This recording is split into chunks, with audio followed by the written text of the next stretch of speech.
How do you become a confident sailor if you had to give somebody advice to be more confident and to get out there sailing with less fear? That's a great question. And it's actually something I've been thinking about talking about. I would call it fear management. Everybody's scared. I've been scared out there.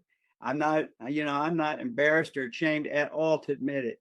So I think what you do is, first of all, you have to be a confident sailor. And this kind of gets into a topic, I don't know, but you got to be able to do the basics, right? You need to be able to tack, jive, reef, and do it day or night. You need to be able to handle your boat day or night. So whether you practice on the Chesapeake or you practice in, I don't know, Tampa Bay or wherever you are, you you need to be able to do all those maneuvers day or night.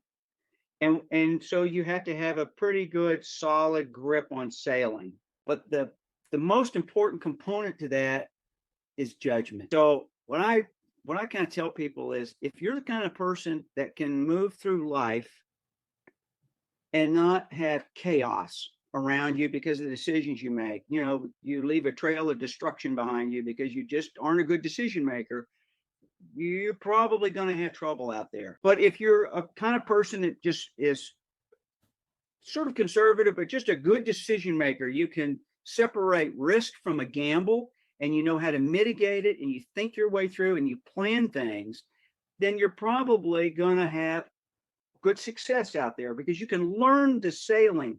The judgment part's hard. That's something that you spend your life doing. So judgment in running your business, judgment in how you lead your family or you do your job. If you've got those just basic judgment skills, to me, that translates over to other higher risk activities like sailing or climbing or whatever you're into. And I'm a big believer in what's called operational risk management. And that's what I tell people when I'm helping people try to gain confidence in it. I'll sit them down and say, like husband and wife, let's go through everything that frightens you. Let's write it all down. Okay.